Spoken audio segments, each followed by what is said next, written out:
There I was. It was, there I was. Cold, not particularly full of energy, but then 20 minutes later, I felt so amazing and accomplished, and I had this spurt of energy, and it was only 6 o'clock in the morning. Hi, I'm Salvatore. Recently, I've started running, and over kind of the past year or so, been able to run in such a way that's really benefited my life, and I've gained a lot of insights and lessons from that. And essentially, what I want to do is inspire you and help you start running as well. If you feel that you've got a couple of kilos that you want to lose, you want to build fitness, you want to get in a bit of shape, you want to try running, but you've always heard of it, but you're not sure how to go about it, or you like a guide that's easy to understand, I want you to subscribe, because in this series, there is going to be 7 videos released day after day in a very logical order in terms of the steps I want you to go through in order to have the most success. And this is something that I wished I had when I started running. So I thought it'd be a great idea to crystallize kind of what I gained in very easy, actionable steps, which takes us to this first video. This will all be part of a playlist, which should be to the right, and you'll be able to see all the videos and how it fits together as a big picture.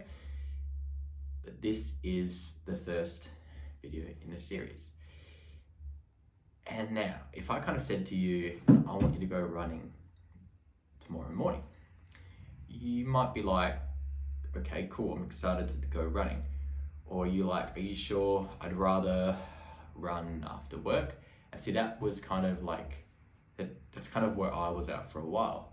See, I worked a 9-to-5 job, and I was like, oh, I'll just run after work because I can't be bothered running in the morning. I don't have any energy. I felt lethargic. I wanted to sleep in. I came up with every excuse under the book.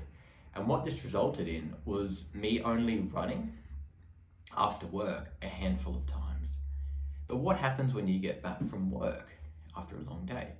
You're often quite hungry and you're tired. So it makes it even harder to have that motivation to go running. So you kind of have to exert an extra amount of willpower to do it.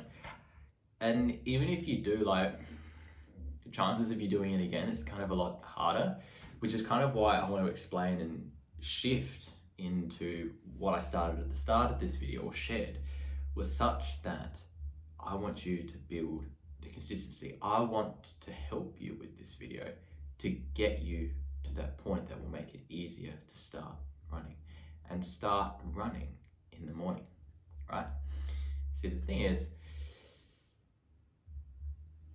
that is the morning, from my experience and building consistency, the best way or best time to start running. Because often for the first couple times, it will feel really hard and difficult. I get that. But by doing it in the morning about the same time, your body will know, hey, we've got to start running. So it'll actually prime itself to give you that energy that you need, which is great. So you've kind of set a bit of a routine. And then let's couple that with something else I've understood and learnt over a period of time, which is fueling, pre-fueling.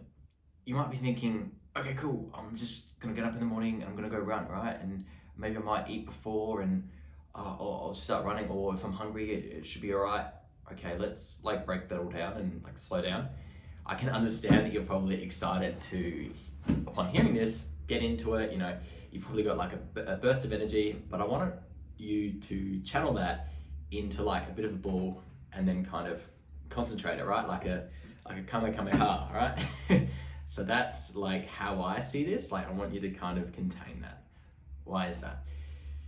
First step, pre-fueling, which is the purpose of this video. The prep to the starting line, the training the day before. So the training on the day starts the night before. Why is this? Okay, so the thing is, You've heard the term carb loading, right? The idea that you have to load up on carbohydrates before a race. What exactly does that mean?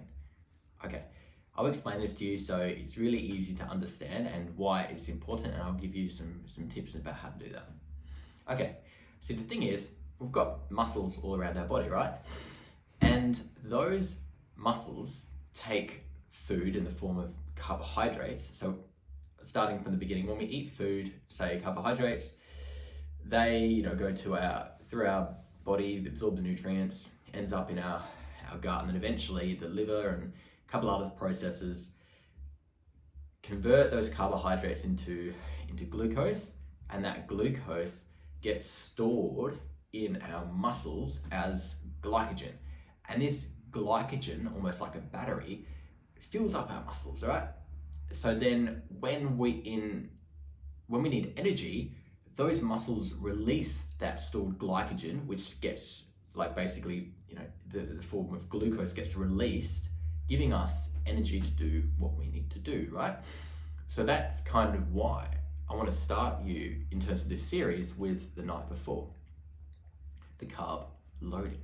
The best way, of course, to do this, to carb load, is to eat a high carbohydrate, low fat food. For example, like say rice with curry, big plate of pasta, for example.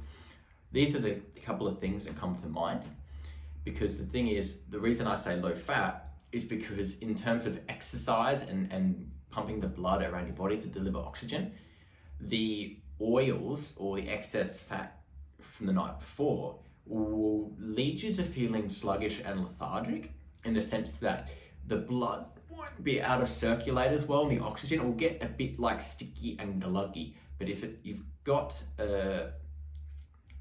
you have a meal that is lower in fat, it'll make it a lot easier for that oxygen to circulate in the blood and kind of release that energy and make it feel really, really good, the exercise. So that's the first, the step, the way I see it. Because then imagine this, what I shared with you at the start, go run, all right, cool. Your willpower's through the roof, right? But fast forward to the next morning, you get up, you're really hungry. That willpower of getting you to run is only gonna last so much, and it's gonna basically what I'm trying to say is the willpower won't get you to the starting line of getting out the door and going for that run. It just won't do it by itself, right? It's really hard, and it will probably mean that you'll miss a lot more runs than you otherwise would if you've sufficiently or successfully carb loaded from the night before, right? So that's what I'm trying to distill in you through this first video, and why I feel it's the most important video to start with. And then kind of more on that is the idea of getting to sleep at a good time, because I feel that running in the morning, the first thing, is the easiest way to run. Because first, you get up early, and it's the best way to start your day. You are energized after going for a run. You've got a good sense of dopamine because you've done a workout, right? Endorphins and whatnot. And then as well as that, your brain is going, and you actually feel like you've already accomplished something. So it kind of just helps set the rest of the day in motion, opposed to if you were to do it at the end of the day when you're probably drained, tired, and exhausted from work or from study or what have you. And then as well, if we couple the fact with building consistency and starting first thing in the morning, your body will know that it is going for a run. So it will be like, okay, here's a bit of energy for you to go for that run. So it kind of helps to kickstart you and work with you, opposed to against you, to go for that first run, right? So that's simply what I wanted to share in this first video. So if you subscribe, the next video will come out tomorrow, which is kind of the next steps about that first run and what that run will look like, right? So of course, please subscribe, but more on that. This video is basically teaching you that to conquer the mountain, you can't do it on willpower alone. You need the energy in your muscles in the form of glycogen to be ready to be released into the body to fuel that run, right? Because just one other thing before I finish this, a bonus idea to consider is, what about the a different scenario where you get up in the morning and you start eating and then you go for the run? Here's where you're going to run into trouble.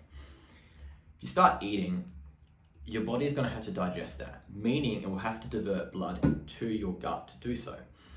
Now, when you're trying to do that and then go for the run, your body's like, whoa, what's going on here, right? That's the way it kind of is, and it more than likely not will lead to you cramping, getting a stitch. It's really hard to do it.